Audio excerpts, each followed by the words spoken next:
Hi dear student, मैं रामकिरण पनिका पढ़े चलो बढ़े चलो यूट्यूब चैनल पर आप सभी का स्वागत करते हैं। आज हम इस वीडियो में प्रश्नावली 1.1 के प्रश्न नंबर 2 और 3 को हल करेंगे, जिसमें से हमारा प्रश्न नंबर 2 लिखा है कि दर्शाइए कि कोई भी धनात्मक विषम पूर्णांक 6q+1 या 6q+3 या 6q+5 के रूप का होता है, जहां q कोई पूर्णांक है। आप यहाँ पे देख रहे होंगे कि ये जो प्रश्न है हमारे उदाहरण 3 की तरह है। तो यहाँ पे जब हम इसको हल करेंगे तो अच्छे से समझ में आएगा, क्योंकि हमने उदाहरण 3 को अच्छे से समझा था। तो आइए उदाहरण 3 के ही तरह इसको हम हल करते हैं। तो यहाँ पे हम सबसे पहले हल लिखेंगे, फिर यहाँ पे आप इस प्रश्न को समझ ही गए होंगे कि कोई भी धनात्मक विषम पूर्णांक है, तो हमसे ये पूछा है कि क्या वो धनात्मक विषम पूर्णांक 6q+1 या 6q+3 या 6q+5 के रूप का होता है, ये हमको दर्शाना है। तो आइए हम मान लेते हैं धनात्मक विषम पूर्णांकों कि माना धनात्मक विषम पूर्णांक a है। तो लिखेंगे माना a एक धनात्मक विषम पूर्णांक है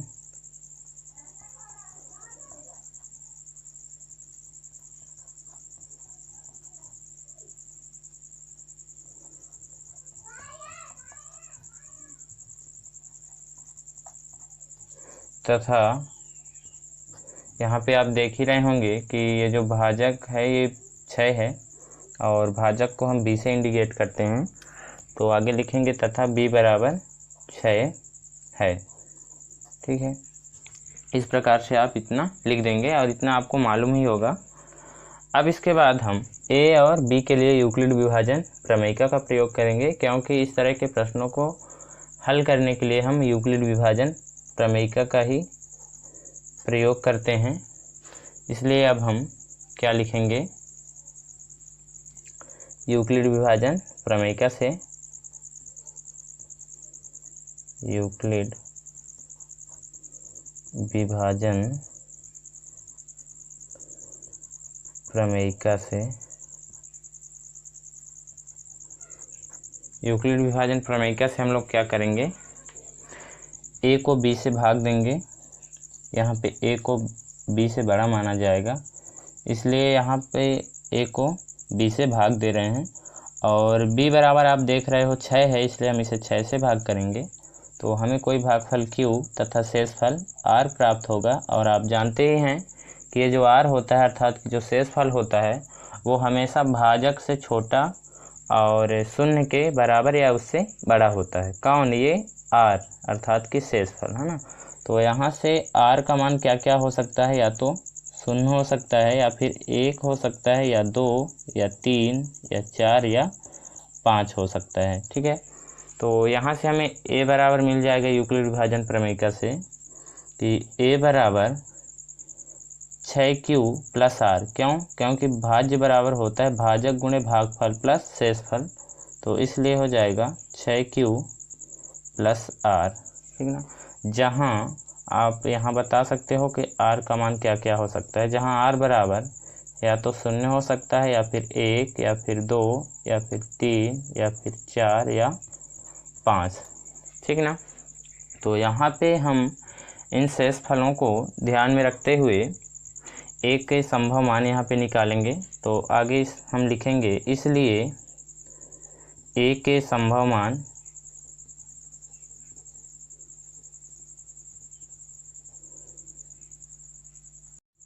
तो जब हम यहाँ पे r बराबर 0 लेंगे तो हमें a का एक मान मिलेगा 6q। और जब हम r की जगह पे 1 लेंगे, अर्थात कहें कि r का मान यदि हम 1 लेते हैं तो a का हमें एक मान और मिल जाता है, जो कि होगा 6q+1। और जब हम r का मान 2 लेते हैं तो हमें प्राप्त होता है a का मान 6q+2। और जब हम r का मान 3 लेते हैं तो a का मान हमें प्राप्त होता है 6q+3। और जब हम r का मान 4 लेते हैं तो हमें a का मान 1 प्राप्त होगा 6 क्यू + 4। और यदि हम r बराबर 5 लेते हैं तो हमें a का एक मान मिल जाएगा 6 क्यू + 5, ठीक ना। ये हुआ, तो ये तो हुआ a का संभव मान। अब हमने यहाँ पे माना है कि a एक धनात्मक विषम पूर्णांक है, तो यहाँ पे हम देखेंगे कि ये जितने भी a के संभव मान प्राप्त हुए हैं क्या ये सभी धनात्मक विषम पूर्णांक के रूप में हैं। तो आप यहाँ पे देख रहे होंगे कि ये जो a के संभव मान हैं 6 क्यू + 2, 6 क्यू + 4, ये एक धनात्मक सम पूर्णांक है। कैसे, जैसे यहाँ पे समझें तो हम इनको लिख लेते हैं 6 क्यू + 2 और 6 क्यू + 4, ये क्या हैं, एक बीजीय व्यंजक के रूप में हैं संख्याएं। तो इनको हम क्या करेंगे, गुणनखंड के रूप में। और आप जानते हैं गुणनखंड के रूप में कैसे करते हैं कि इनका हम सार्व गुणनखंड लेते हैं, या सार्व गुणनखंड विधि से हम इनको उभयनिष्ठ विधि से क्या करते हैं, इनका हम गुणनखंडन करते हैं। तो यहाँ पे हम 6 क्यू को लिख सकते हैं 2 × 3 क्यू, और हम इसमें से 2 उभयनिष्ठ लेंगे।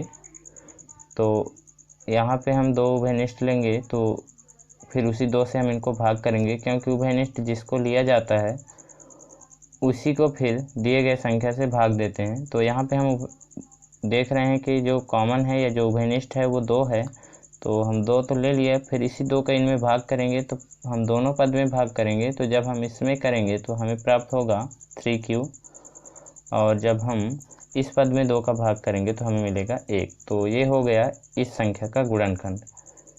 फिर इसके बाद हम यहाँ से भी 2 कॉमन लेंगे, तो इसमें भाग करेंगे 2 का तो हमें मिलेगा 3 क्यू, फिर इस 4 में 2 का भाग करेंगे तो हमें मिलेगा 2। तो ये हो गया इस संख्या का गुणनखंड। तो आप यहाँ पे देख रहे हो कि ये जो तीनों संख्याएं हैं इनका एक गुणनखंड क्या है, 2।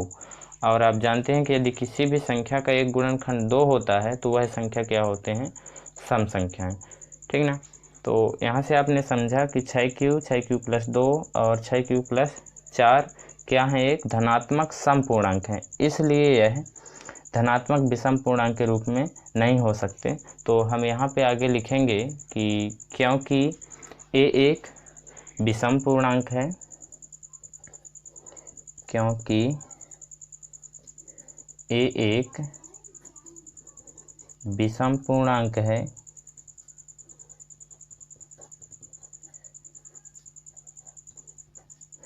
इसलिए यह जो a है, ठीक ना, किस किस रूप का नहीं हो सकता, 6 क्यू + 2 तथा 6 क्यू + 4 के रूप का नहीं हो सकता।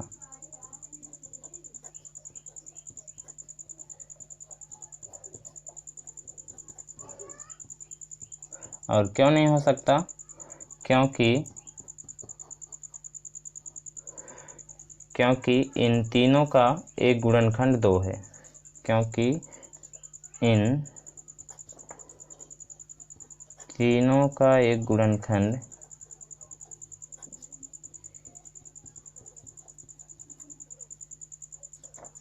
क्या है, 2 है, ठीक ना। तो इस प्रकार से आप लिख सकते हो, क्योंकि ये एक विषम पूर्णांक है, आपने यहाँ पे माना भी था कि ये एक विषम पूर्णांक है, और आपने अभी यहाँ पे समझ भी लिया कि ये और ये संख्या क्या है, धनात्मक सम पूर्णांक है ना। और हमने a को क्या माना था, विषम पूर्णांक, इसलिए हमने यहाँ पे कह दिया कि क्योंकि ये एक विषम पूर्णांक है इसलिए यह 6 क्यू + 2 तथा 6 क्यू + 4 के रूप का नहीं हो सकता, ठीक ना। क्यों, क्योंकि इन तीनों का एक गुणनखंड 2 है, या फिर आप कह सकते हो क्योंकि ये तीनों 2 से विभाज्य हैं, ठीक है ना। तो आपको जैसा लगे यहाँ पे कारण लिख दीजिएगा।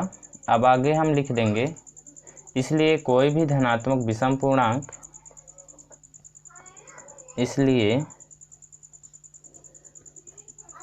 कोई भी धनात्मक विषम पूर्णांक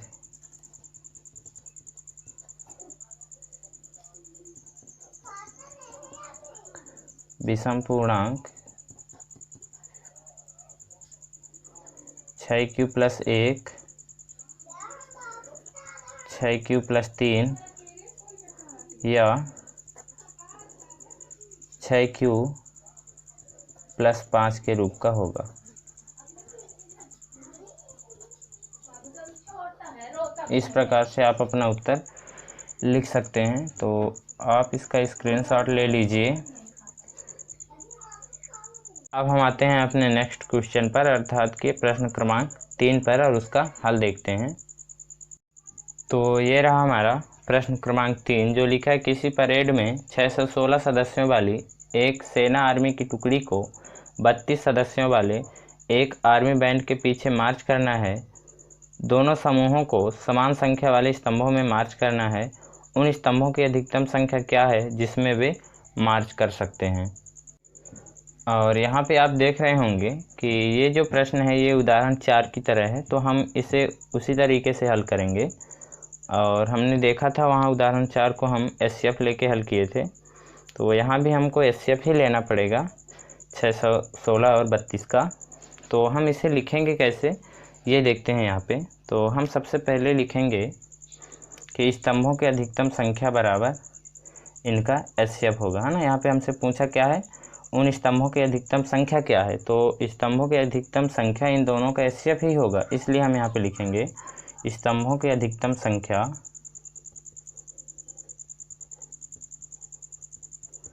स्तंभों की अधिकतम संख्या बराबर एचसीएफ ऑफ 616 और 32, ठीक ना। इन दोनों का एचसीएफ ही होगा स्तंभों की अधिकतम संख्या। अब यहाँ पे हम आगे क्या लिखेंगे, आप लोग यहाँ पे देख रहे होंगे कि ये जो 616 है ये 32 से बड़ा है, तो वही हमको लिखना है यहाँ पे, क्योंकि यहाँ 616 बड़ा है 32 से, ठीक ना। इसलिए यूक्लिड विभाजन प्रमेयिका का प्रयोग हम इन दोनों के लिए प्रयोग करेंगे, जो कि यहाँ पे रफ कार्य करेंगे। लेकिन यहाँ पे लिखेंगे क्या, यूक्लिड विभाजन एल्गोरिथम का जो चरण है, ठीक ना। अर्थात कि जो काम यहाँ पे हम करते जाएंगे वही यहाँ पे लिखते जाएंगे, और जो चीज़ यहाँ पे हम लिखेंगे वो किस में लिखेंगे, यूक्लिड विभाजन एल्गोरिथम में लिखेंगे, है ना। इसलिए हम यहाँ पे लिखेंगे यूक्लिड विभाजन एल्गोरिथम से, यूक्लिड विभाजन एल्गोरिथम से। मैं आपको यहाँ पे एक चीज़ बताना चाहता हूँ, आप थोड़ा घबराइएगा नहीं कि क्या बोलते हैं क्या नहीं, समझ में नहीं आता। तो यहाँ पे मैं आपको ये बताना चाहता हूँ कि आप हमेशा ध्यान में रखिए कि जब हम इस तरह के प्रश्नों को हल करेंगे तो आप तो ये जान जाते हैं कि यहाँ पे हमको एचसीएफ निकालना है, लेकिन यहाँ पे एचसीएफ तो निकालेंगे, लेकिन हल करने की जो विधि होती है, जो हमको परीक्षा में लिखना है, वो कैसे लिखना है और हमको क्या क्या ध्यान में रखना है, ये बातें यहाँ पे आप जानेंगे। तो आपको सबसे पहले तो वही लिखना है जो यहाँ पे लिखा गया है कि हमको एचसीएफ निकालना है। फिर इसके बाद ये बता देना है कि यहाँ पे बड़ा कौन है, और फिर आप इन दोनों के लिए क्या करेंगे, यहाँ पे यूक्लिड विभाजन प्रमेयिका का प्रयोग करेंगे, अर्थात कि भाग करेंगे जो बड़ा रहेगा उसमें छोटे का। जैसे यहाँ पे हम भाग करेंगे 616 में 32 का, तो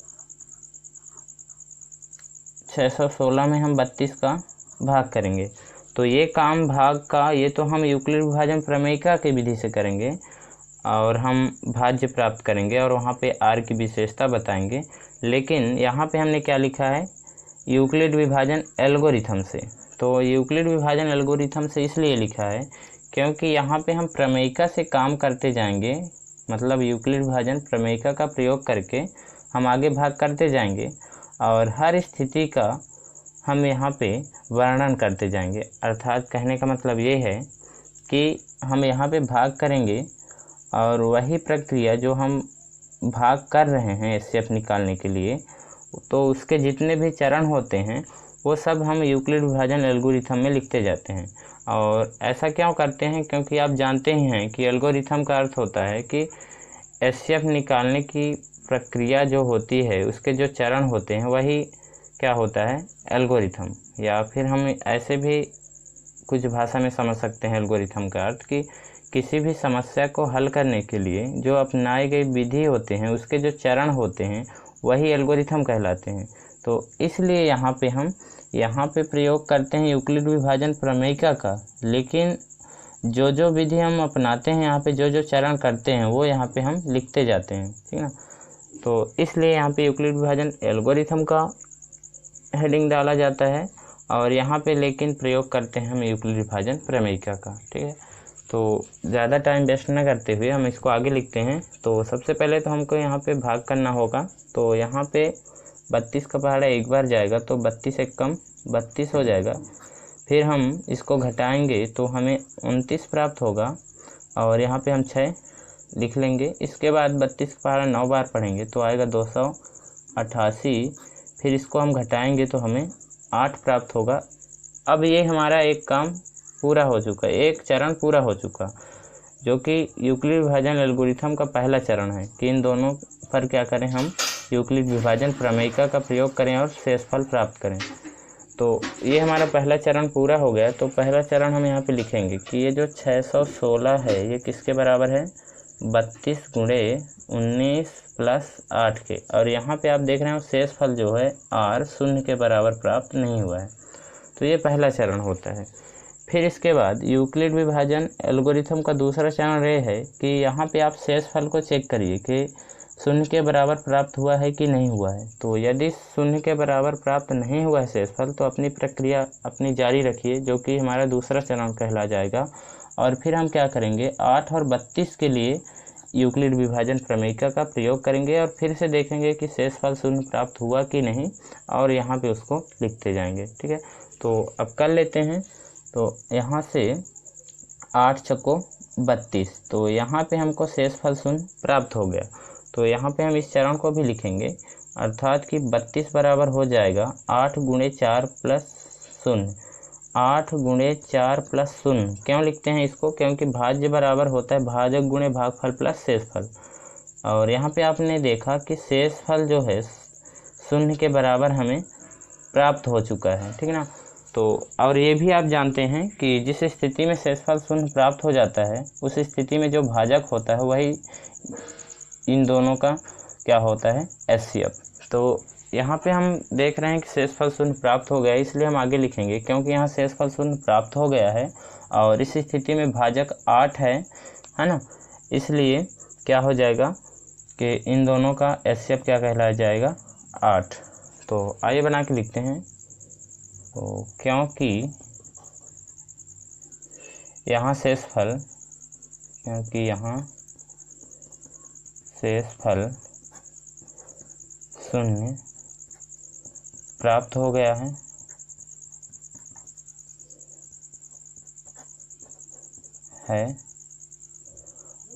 और इस स्थिति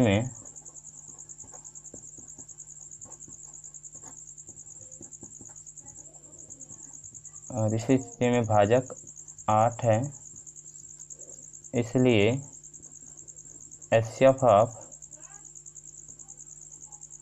616 और 32 बराबर 8। तो अतः हम लिख देंगे, अतः स्तंभों की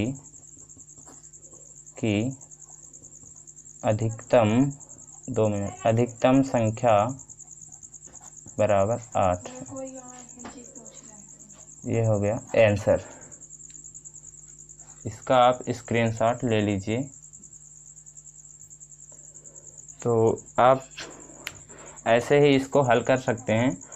अब हम अपने नेक्स्ट वीडियो में अपने प्रश्न क्रमांक 4 और 5 को हल करेंगे। तो तब तक के लिए वीडियो देखने के लिए थैंक्स। आप कमेंट में ये ज़रूर बताइए कि वीडियो कैसा लगा।